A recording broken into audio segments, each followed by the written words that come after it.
famous benda ya. Tak ada famous kan. Inna rabbaka ya'lamu annaka taqumu adna min thuluthay. Dilepas sikit. Ini tak apa. Biasalah.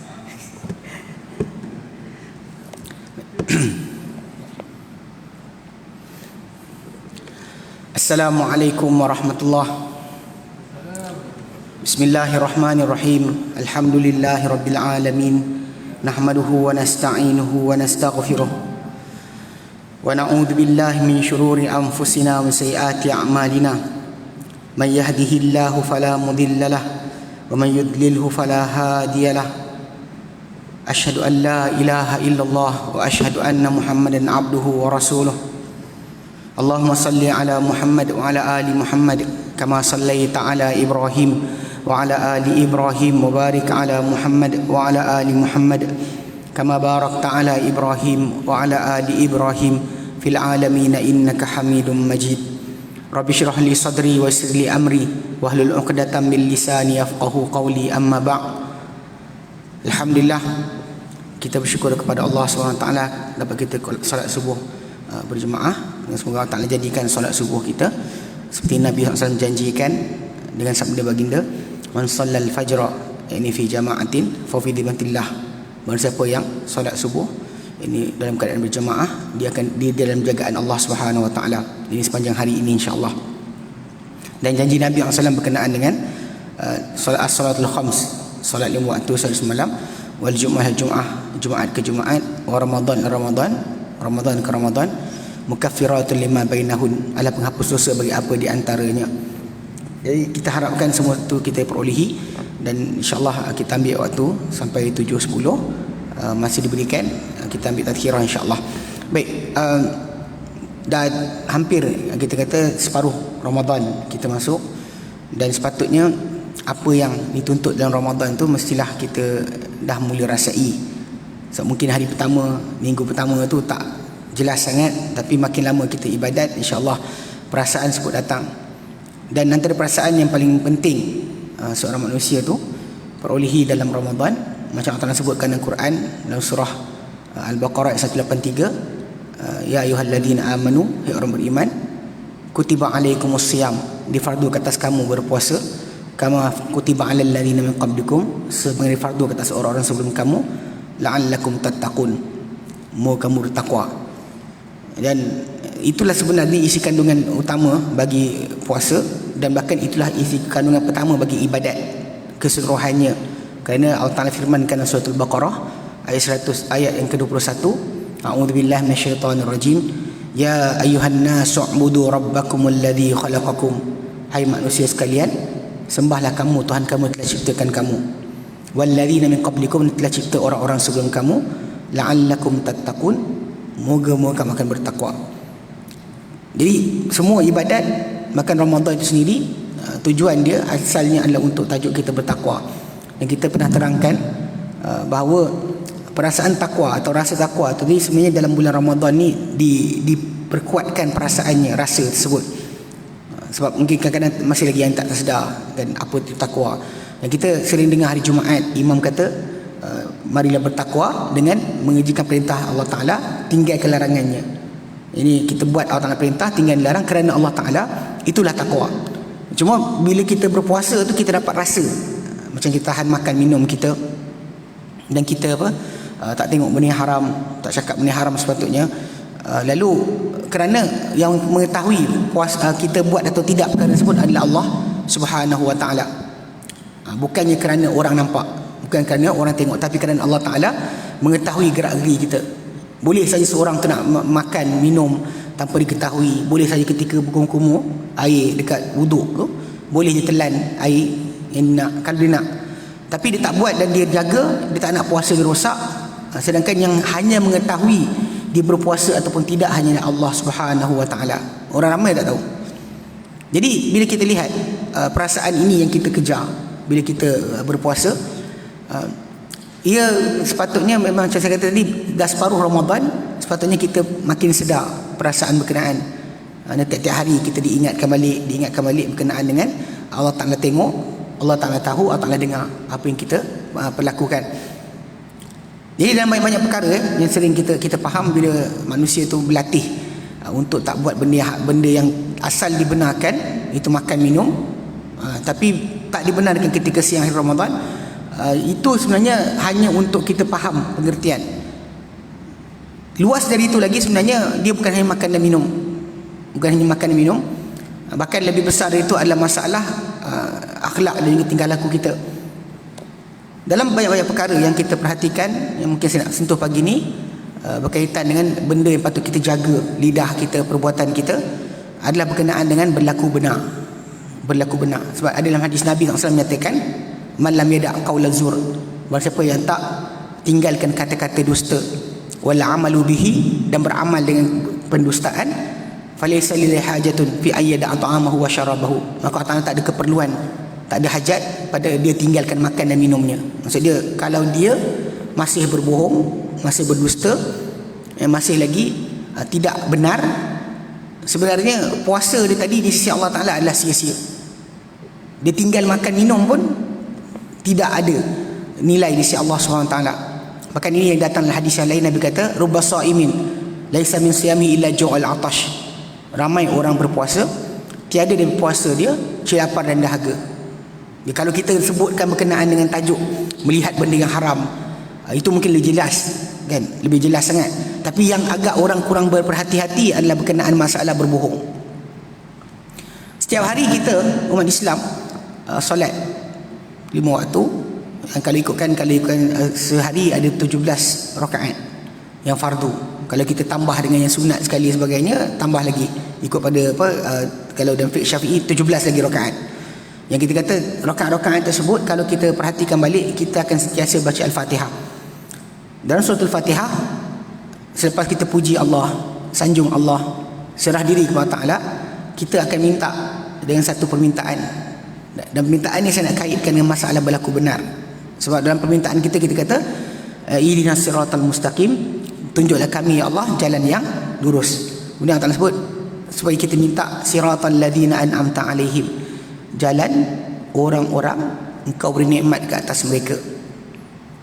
Siapakah orang diberi nikmat ke atas mereka? Kita boleh kata orang bertakwa, kita cakap, kita lafazkan, tapi masalah sekarang ni Allah Ta'ala sendiri dah jelaskan orang diberi nikmat itu siapa. Dalam tafsiran Al-Quran, kalau tuan-tuan perhatikan, ialah kita mungkin yang tak hafal Quran banyak, kita nampak. Tapi para ulama yang mengkaji Al-Quran, dia kata dalam Al-Quran Karim ada tafsiran Al-Quran tu lebih tepat dengan Quran sendiri. Walaupun mungkin ijtihad mereka memilih untuk menafsirkan Al-Quran. Contoh macam kalau kita kata malam qadar. Malam qadar tu apa? Allah Ta'ala jawab dah. Lailatul qadr khairun min alfi syahr. Dan apa jadi pada malam qadar pun Allah Ta'ala terangkan. Macam Al-Qari'ah, apa maksud dia? Allah Ta'ala terangkan. Ataupun macam orang bertakwa. Dzalikal kitab la raiba fi hudal lil muttaqin. Siapa orang bertakwa, baca lepas tu. Jadi ini tafsiran Quran yang kita kata direct. Cuma kadang-kadang daripada macam Al-Fatihah tadi kita baca, tafsiran bagi alladzina an'amta alaihim tu kita boleh jumpa dekat surah An-Nisa. Surah An-Nisa, bila Allah Ta'ala sebutkan dalam ayat 69 surah An-Nisa, a'udzubillahi minasyaitonirrajim, wa may yuti'illah war rasul, dan barang siapa yang mentaati Allah dan juga Rasul. Ayat 69 surah An-Nisa, wa may yuti'illah war rasul, barang siapa mentaati Allah dan juga Rasul, fa ulaika ma'al ladzina an'ama Allahu alaihim, maka mereka itulah yang taat Allah taat Rasul ni bersama golongan yang Allah Ta'ala kurnia nikmat ke atas mereka. Dan kita minta dalam Fatihah alladzina an'amta alaihim, maka Allah Ta'ala isytiharkan siapakah yang Allah Ta'ala beri nikmat selain daripada para anbiya, selain daripada Allah Ta'ala sebutkan surah Maryam kan, sebutkan tentang golongan dipilih menjadi Rasul. Allah Ta'ala sebutkan surah An-Nisa 69, siapa taat Allah taat Rasul, maka mereka bersama orang Allah Ta'ala kurnia nikmat ke atas mereka. Siapakah golongan tersebut? Minan nabiyyin, dari kalangan para nabi, was-siddiqin, golongan siddiqin, was-syuhada, orang-orang yang mati syahid, was-salihin, dan juga orang-orang yang soleh. Allah Ta'ala terangkan hujung ayat tersebut, wa hasuna ulaika rafiqa, dan sebaik-baik mereka itulah sebagai teman. Jadi siapa nak berteman di syurga nanti, orang-orang yang golongan 4 tadi, itulah golongan yang terbaik. Kita tak ada siapa kita nak bersama kecuali golongan tersebut. Yang golongan yang itu para nabi, para siddiqin, para syuhada juga, solihin. Dan mereka adalah sebaik-baik teman. Dan bahkan Nabi sendiri SAW ketika mana wafat, Aisyah radhiyallahu anha ceritakan detik-detik terakhir wafatnya Nabi SAW. Dan baginda SAW minta kepada Aisyah radhiyallahu anha untuk gigitkan kayu sugi yang untuk gosokkan. Dia kayu sugi itu kena gigit jadi kembang macam berus, baru gosok mulut. Baginda gosok mulut baginda SAW. Kemudian baginda pun angkat tangan dan sebut Allahumma ma'rafiqil a'la, ya Allah bersama teman yang tertinggi. Teman tertinggi itu para ulama kata itulah yang disebutkan dalam surah An-Nisa, iaitu golongan yang 4 tadi. Dalam 4 tadi yang kait dengan puasa kita, saya nak nombor 2, itu siddiqin, golongan yang siddiqin. Sebab saya nak kaitkan dengan masalah kita ni mungkin tak makan, mungkin tak minum, mungkin tak tengok benda yang haram, tak buka televisyen tengok benda-benda kemukan, tetapi lidah kita masih lagi tidak cakap benar. Boleh kita berbohong dan rasa tak kisah, jaga status kita ke, jaga maruah kita ke, kita tak cakap benar. Benda macam ni benda yang sangat terlepas pandang. Sebab bila Allah Ta'ala gelarkan seorang tu siddiqin, dan kita sering baca tajuk gelaran siddiq ni dapat kepada Abu Bakar Siddiq radhiyallahu anhu dengan tafsiran maksud siddiq ni dia sentiasa percaya apa Nabi sabdakan. Memang itulah yang berlaku bila Abu Bakar Siddiq radhiyallahu anhu, bahkan kerana dia antara yang awal, bangsawan Arab yang awal Islam. Di kalangan lelaki yang mula Islam adalah dia. Orang-orang Quraisy sering jumpa dia, sebaik saja dengar benda pelik bagi mereka daripada Nabi SAW, macam kisah Isra Mi'raj, atau kisah kemenangan semula Rom lepas kalah. Rom kalah pada tahun 610 Masihi, dan berapa tahun? 7 tahun sebelum perang Badar. 7 tahun sebelum perang Badar, Rom telah kalah kepada Parsi. Dan kekalahan tersebut menyebabkan kerajaan Rom terus habis ke Parsi sampai ke Palestin, sampai ke Baitul Maqdis. Jadi ketika itu turun Al-Quran, surah Ar-Rum, ayat pertama, kedua dan ketiga, dia kata Alif Lam Mim. Allah Ta'ala saya tahu maksud dia. Ghulibatir Rumu fi adnal ard, ditewaskan Rom pada bumi paling rendah. Actually ada yang terjemahkan dengan maksud paling dekat, mana bumi tempat mereka lah tu paling dekat dengan tanah Arab. Adna boleh maksud paling rendah, adna maksud paling dekat. Tapi bila tafsiran ni diperhatikan balik, para ulama jumpa memang paling rendah. Sebab kawasan pertempuran tentera Rom dan Parsi itu, yang kalah hanya tentera Rom, dan peperangan tersebut adalah berdekatan Laut Mati. Dan Laut Mati sebenarnya kawasan elevation dia berdekatan Laut Mati tu, bukan Laut Mati tu sendiri, kawasan keliling tu adalah kawasan bumi paling rendah. Actually negatif 400 meter. Mana kalau laut kita kat sini, Laut Mati dekat sini kawasan dia, mana all area kawasan tu. Kalau tuan-tuan nak tengok, tuan-tuan buka dalam YouTube BBC, tajuk Dead Sea Scroll. Dia punya wartawan tu ketika dia nak pergi ke kawasan Laut Mati tu, wartawan daripada Somalia, dia nak pergi, dia lintas kawasan tu, elevation tepi jalan tu kita nampak kilometer kan, tak doang negatif. Mana makin turun 150 negatif, 200 negatif. Mana kawasan tu, itu kawasan kekalahan Rom dengan Parsi. Wahum min ba'di ghalabihim sayaghlibun, dan mereka lepas kekalahan akan menang semula. Fi bid'in sinan, beberapa tahun saja. Jadi bila ayat ini turun pun, orang-orang musyrikin jumpa Abu Bakar, tanya, setuju tak? Ketika Isra Mi'raj datang pun dia jumpa Abu Bakar, setuju tak? Macam ketika Isra Mi'raj tu, Abu Bakar jawab dengan jawapan yang paling jelas. Bila diorang kata macam mana kau percaya dia datang pergi ke Baitul Maqdis, balik dalam satu malam. Abu Bakar kata aku percaya dia dengan lebih besar dari itu. Aku percaya dia bawa wahyu dari langit. Kalau kita dah percaya Muhammad SAW bawa wahyu dari langit, dia kata apa sekalipun tak ada masalah dah. Tak perlu kita ukur dengan akal apa yang dibawa oleh baginda SAW. Tak perlu kita perbahaskan. Itu sepatutnya berlaku. Jadi Abu Bakar Siddiq dalam kisah kekalahan Rom akan menang semula tu, orang soal dia. Dalam kisah Isra Mi'raj orang soal dia, dan dia setiap kali ditanya tentang apa yang disabdakan Nabi SAW, dia kata kalau Muhammad cakap betul lah tu. Okay, ini satu kumpulan yang kita panggil gelaran siddiq tu dapat. Mana bila kita panggil apa, dia sentiasa percaya apa Nabi buat, sentiasa benarkan apa Nabi sabdakan, maka dia sebenarnya digelarkan siddiq, mana sangat percaya kepada Nabi SAW. Tapi dalam Al-Quran Karim bila Allah sebutkan as-siddiqin, ini kadang-kadang kita tak kejar tahap atau martabat ni, sebab kita kata tak ada ruang untuk kita jadi macam Abu Bakar mempercayai semua sekali. Sebenarnya dalam tafsiran siddiq tu, kita lihat dalam hadis Nabi terangkan siddiq tu dengan pengertian lain, yang bukannya dengan maksud macam Abu Bakar saja. Bahkan orang tu dah beriman macam Abu Bakar pun, dia kena ada perangai lain tambahan, yakni jangan berbohong sama sekali. Okey, dalam hadis Nabi SAW dari Bukhari Muslim, lafaz Muslim Nabi SAW sabdakan, alaikum bisidqi, hendaklah kamu berlaku benar, hendaklah kamu berlaku benar. Fa inna sidqa yahdi ilal bir, kerana berlaku benar itu akan bawa kepada kebaikan. Wa innal birra yahdi ilal jannah, dan kebaikan itu akan bawa kepada syurga. Mana kamu kena berlaku benar, kerana benar tu akan bawa kepada kebaikan, kebaikan bawa kepada syurga. Wa innar rajula, dan seorang lelaki itu la yasduqu, pasti berlaku benar, mana pada kata-kata dan perbuatan dia. Wa yataharral sirqa, dan dia mencuba sedaya upaya untuk berlaku benar, hatta sampai yuktabu indallah, tertulis dia di sisi Allah Ta'ala siddiqan, dia akan ditulis sebagai seorang yang siddiq. Mana kalau seorang tu benar, berterusan berusaha untuk benar, nasihat terakhir nanti dia ditulis di sisi Allah Ta'ala sebagai seorang yang siddiq. Dan sebaliknya pula Nabi sabdakan, wa iyyakum wal kadhib, iyyakum wal kadhib, jauhilah kamu akan pendustaan, berbohong. Fa innal kadhiba yahdi ilal fujur, kerana pembohongan itu akan bawa kepada kejahatan. Wa innal fujura yahdi ilan nar, dan kejahatan itu akan bawa kepada neraka. Mana bohong bawa kepada jahat, jahat bawa kepada neraka.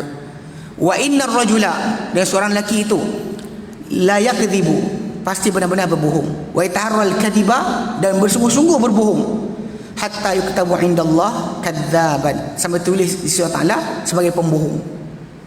Dan lafaz kadzab kan, macam kita ada kalimah ghaffar atau siddiq, dia kalimah yang dalam bahasa Arab masuk mubalaghah, maksud dia melampau. Macam kita ada alim, betul, ada kalimah alam, innallaha allamul ghuyub, allamul ghuyub, dia bermaksud dengan melampau, yakni sangat-sangat mengetahui. Kita ada alim, alam, macam ghafir, mengampunkan, ghaffar, sangat-sangat mengampunkan.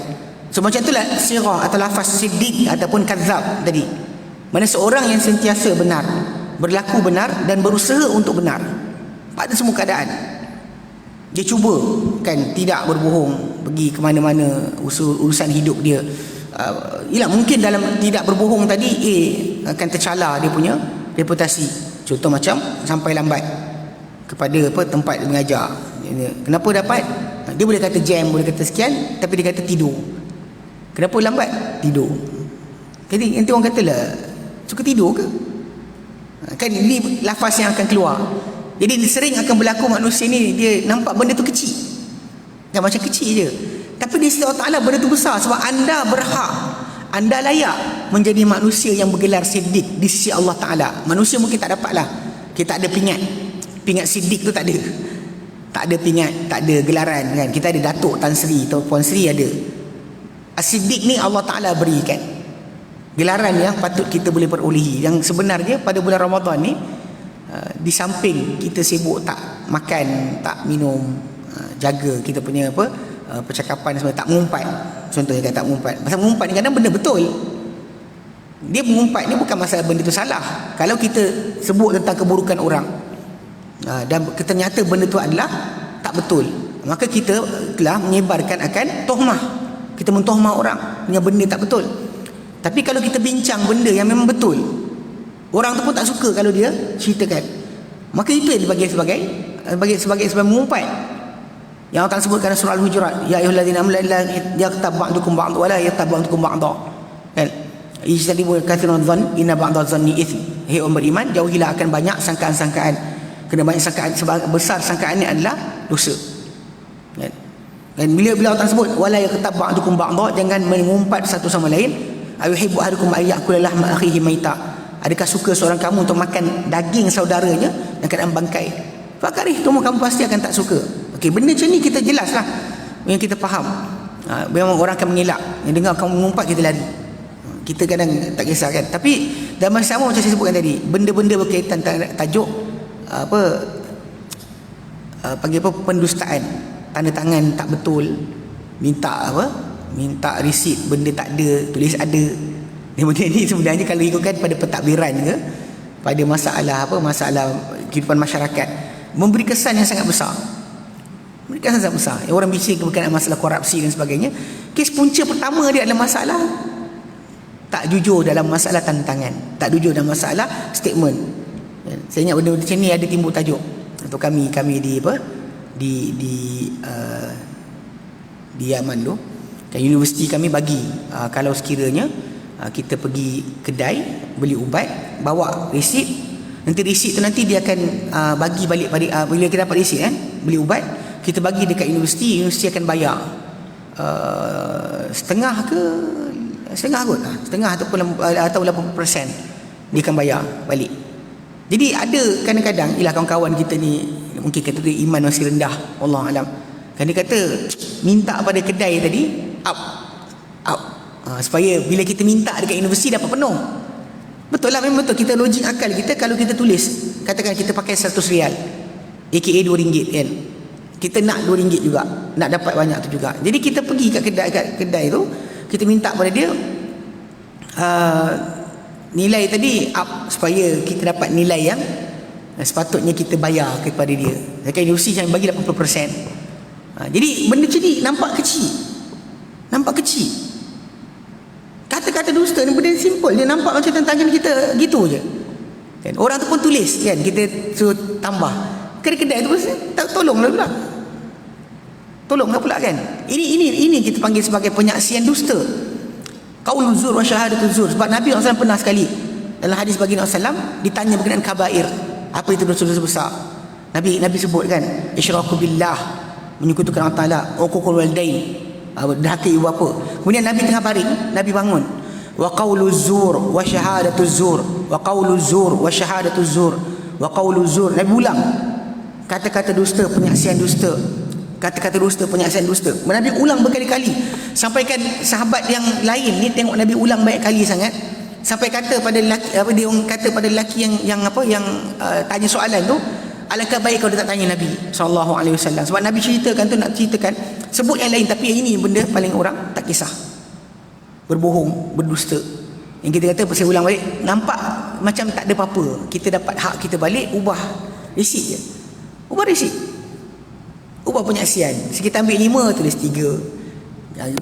Benda-benda tadi kita nampak kecil, tapi benda tu nampak di sisi Allah Ta'ala adalah besar. Sebab orang yang sentiasa berusaha untuk berlaku benar, jaga lidah dia, jaga tindakan dia, jangan buat benda-benda yang bohong, jangan buat dusta. Dia boleh tertulis sebagai orang yang siddiq di sisi Allah Subhanahu wa taala. Dan orang siddiq ni, kita ulang balik kan, pada ayat Quran tadi surah An-Nisa ayat 69, itulah kumpulan manusia yang kita tiap-tiap hari minta 17 kali kita minta solat fardu. Dan kalau qiyam Ramadan kita minta lagi 23 kali. Campur lagi kan kalau kita solat rawatib kan, 12 rakaat atau 10 rakaat sehari semalam. Kalau kita buat semua benda tersebut, kita kira balik semua permintaan kita, minta nak jadi orang dapat hidayah seperti orang-orang yang diberi nikmat ke atas mereka. Dan antara kumpulan manusia itu adalah, dan surah An-Nisa nyatakan tadi, adalah orang yang berlaku benar. Sebab kata-kata kita ni nampak kecil, lafaz lidah kita, tapi selagi mana contoh macam lintasan hati kita tak kira.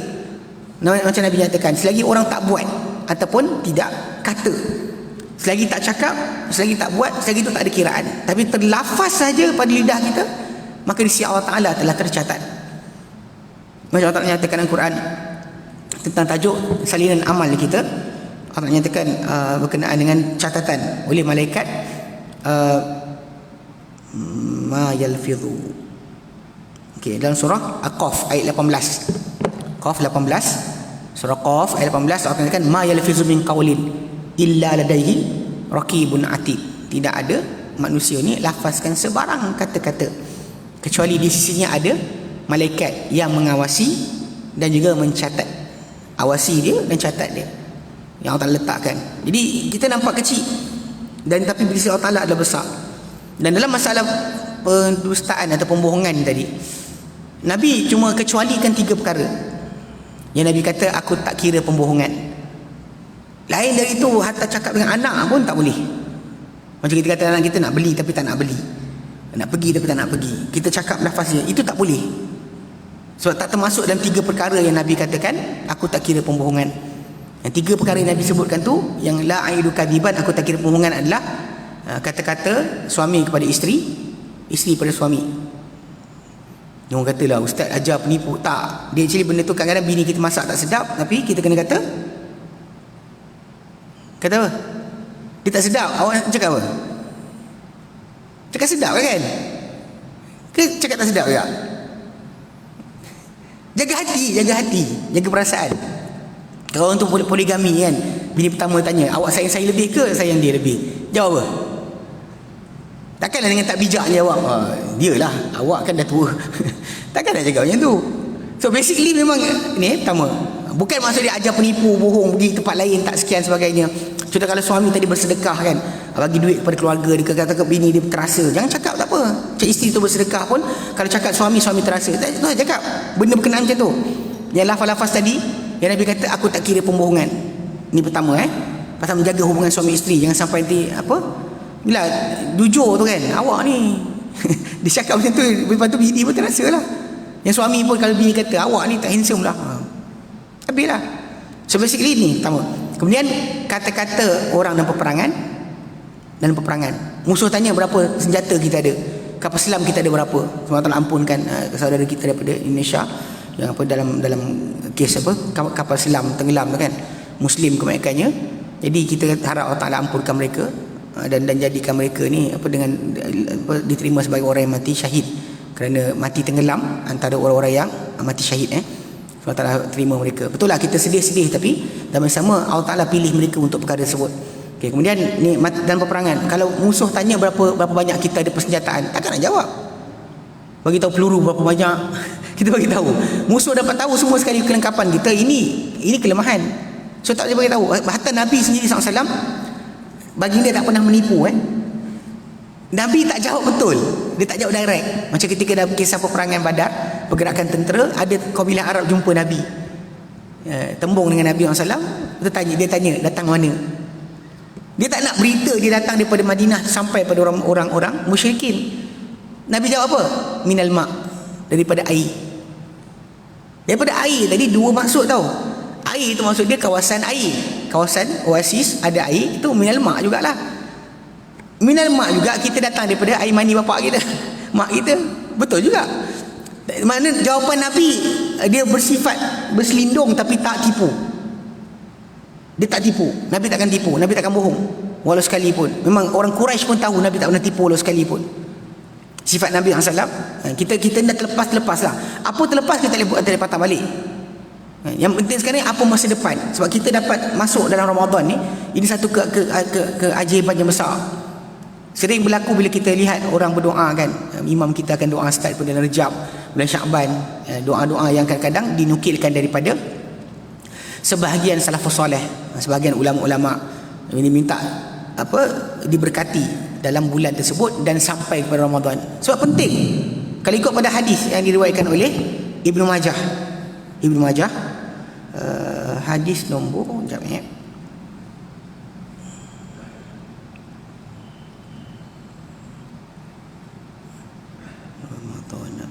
okay. Dalam Sunan Ibnu Majah, hadis nombor 3925 daripada Talhah bin Ubaidillah. Diceritakan bagaimana ni kenapa tuan-tuan dapat masuk Ramadan ni kena syukur sangat. So kita kadang nampak macam datang biasa je kan. Kadang-kadang ada orang mati sehari sebelum Ramadan, ada orang mati seminggu sebelum Ramadan. Ini benda-benda ni sebenarnya bila kita minta masuk Ramadan, apa sebab para ulama minta? Sebab sebenarnya berdasar pada hadis Talhah bin Ubaidillah, dia ceritakan berkenaan bahawa dua orang lelaki telah datang daripada Bali, datang ke Madinah, masuk Islam, Dan dua-dua tadi masuk Islam tadi, seorang sangat bersungguh-sungguh, kata Talha bin Ubaidillah, seorang lagi biasa je. Yang bersungguh-sungguh ni, dia beramal, beribadat sangat kuat dan sertai perang sampai mati syahid. Yang seorang lagi ni, dia mati biasa setahun kemudian. Seorang mati syahid, seorang mati biasa setahun kemudian.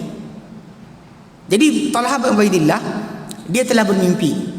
Nah, ini kena faham, bila Nabi dia mimpi dia biasa. Tiba-tiba bila Nabi clarify, Nabi iakan tentang mimpi dia, maka ini menjadi hujah untuk kita. Sebab Nabi SAW di antara sunnah yang kita tahu daripada Nabi SAW, sunnah takririyah, perakuan Nabi. Nabi tak sebut tapi Nabi akui apa yang dia buat. Macam kes azan, lafaz azan yang kita azankan, yang mula-mula sekali cerita kepada Nabi SAW melalui mimpi dia adalah Abdullah bin Zaid. Lafaz azan tu kemudian diajar pada Bilal dan sampai sekarang kita laksanakan. So kena faham, bila Nabi akui, itu adalah wahyu. Okay. So jadi Talha bin Ubaidillah nampak dua orang lelaki tadi, yang seorang mati syahid, seorang mati biasa lepas tahun, di depan pintu syurga. Jadi bila sampai depan pintu syurga, yang mula-mula dipanggil masuk adalah yang mati biasa. Yang mati biasa, tak mati syahid, dipanggil masuk. Lepas tu lama barulah yang mati syahid pula dipanggil masuk. Kemudian datang pada dia seorang berkata, engkau belum sampai masa lagi, balik. Tak sampai masa lagi. Dia Talha bin Ubaidillah jaga dari tidur. Bila jaga dari tidur, dia ceritakan apa mimpi dia tadi kepada orang-orang tertentu, dan cerita tu tersebar. Sampai di Madinah orang ramai jadi pelik. Pelik dia orang adalah, kan, kenapa orang mati syahid tu masuk ke syurga lewat, yang ni masuk awal, ini masuk lewat. Jadi Nabi SAW kata, mimma ta'jabun, dari apakah kalian pelik? Dia kata, ya Rasulullah, ini mati syahid, kan, dia dah masuk syurga lewat daripada orang yang kawan dia yang mati biasa. Maka Nabi kata, bukankah ni yang mati biasa ni sempat Ramadan dan dia berpuasa? Bukankah dia sempat Ramadan dan berpuasa? Setahun, 1 year, sempat Ramadan setahun dia puasa? Dia kata bala. Bukankah dia sempat solat sekian-sekian banyak rakaat, sekian banyak solat? Ini solat, satu riwayat Imam Ahmad disebut 1800 solat setahun, kan, 5 kali 360 dapat 1800. Bukankah dia solat sekian-sekian banyak, sujud sekian-sekian banyak? Dia kata ya. Nabi kata jarak di antara mereka, mana lelaki yang mati syahid tadi dengan yang mati lewat, kerana sempat Ramadan, sempat solat lagi, masih boleh ibadat, jarak dia adalah di antara langit dan bumi.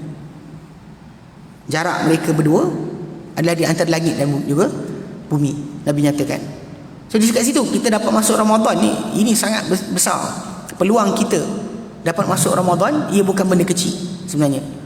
Sebab tu usahakan, dan kita patut kan sedarkan, antara intipati Ramadan tadi macam kita katakan adalah masalah kita minta, kan, untuk berlaku dapat nikmat, dan Allah Taala beritahu orang yang dapat nikmat adalah golongan siddiq, dan kita kena usahakan. Apa dah lepas tak boleh buat apa, tapi apa yang mendatang kita kena jaga.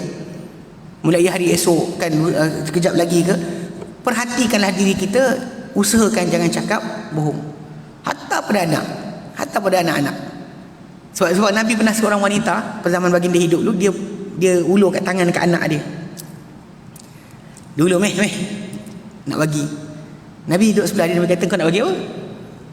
Dia buka tangan, ada tamar. Dalam tangan dia ada tamar. Maksudnya dia panggil anak dia untuk bagi tamar. Nabi kata, ama Allah, adapun demi Allah, kalau engkau bohong pada anak engkau tadi, Allah Ta'ala tulis pada engkau satu pembohongan. Jadi kita nampak simple, kan, tapi menipu macam tu sekali pun tak boleh. Sebab ya, pasal didikan, pasal kali kita macam kes suami isteri tadi, jaga hati. Tapi kalau pada anak kita didik boleh kelentong, boleh bohong dan tipu, nasihat anak tu akan ada mindset dalam kepala dia, menipu tak apa. Bahkan ada kalau masyarakat barat, dia punya ayat, orang dewasa tak apa menipu, budak-budak tak boleh. Orang dewasa menipu tak apa, pasal dah dewasa. Kalau dia kata budak-budak tak boleh menipu. Ni saya ingat daripada jadi kes dekat apa, dekat betul kami kat Yaman lah, ada kawan-kawan kita yang apa, dia tinggal kat luar universiti lain, dia kat rumah dia ada satellite dish. Tapi betul tu bukan yang tu, cerita Hindustan. Ada kawan kita bawa cerita Hindustan, CD Hindustan. Lepas tu dia nak pasang tengok dekat rumah salah seorang kawan. Waktu tu anak saudara saya ada. Lepas tu dia orang kata, budak-budak keluar. Bos ni tengok ni, maksiat-maksiat kan. Lepas tu anak saudara saya jawab, oh orang tua tak apa buat maksiat, budak-budak tak boleh. Orang tua buat maksiat tak apa, budak-budak tak boleh. Ini salah faham. Sebab bila kita bolehkan untuk anak-anak kita berbohong atau berdusta ni benda ni kita yang menjadi tauladan sebenar. Sebab tu Nabi tak benarkan hatta cakap bohong pada anak. Nampak simple kan? Ini benda masalah yang kita nak jaga. Jangan cakap benda tak ada, jangan cakap benda boleh tak boleh, atau benda tak boleh. Cuba sedaya upaya. Macam kalau setakat ni kan, macam kes apa, saya pribadi lah, macam anak saya, bila saya tak nak bagi dia minum air gas, kita kata air gas lah, kenapa tak boleh? Dia kata tak boleh sebab air gas. Jadi setiap kali saya nak minum air kan, kalau dia kata air tu ada air gas kan, saya kata air gas tak datang. Kita tak bagi dan kita bagi tahu alasan betul. Masalah nanti apa konsekuensi air gas tadi, nak bincang kecil manis itu dia tak faham. Tapi kita kata air gas, jangan cakap pula air ni pedas lah. Kadang-kadang orang tua-tua kan macam tu, dia nak makan benda lebih, dia kentong budak-budak. Kepala ikan, saya pernah kena kan, time budak tu kepala ikan ni sedap kan. Orang tua-tua ni nak makan, dia nak makan banyak, tak nak budak berebut dengan budak-budak. Dia kata jangan makan, nanti apa, nanti benak. Makan kepala ikan jadi benak. So budak-budak pun sampai sekarang ada orang Melayu kita makan kepala ikan jadi benak. Padahal kes mula-mula orang tua nak makan supaya dia makan banyak. Kalau tak berebut dengan budak, itu kalah ni kan. Budak-budak makan laju kadang. So dia kata budak-budak tak boleh. Dan jadi soalan yang kita simpul kan, kalau kita fikir balik, takkan dah tua-tua benak tak apa. Sebab tua-tua lagi patut kita bijak, sebab amalan kita pengakhiran lebih penting berbanding yang awal.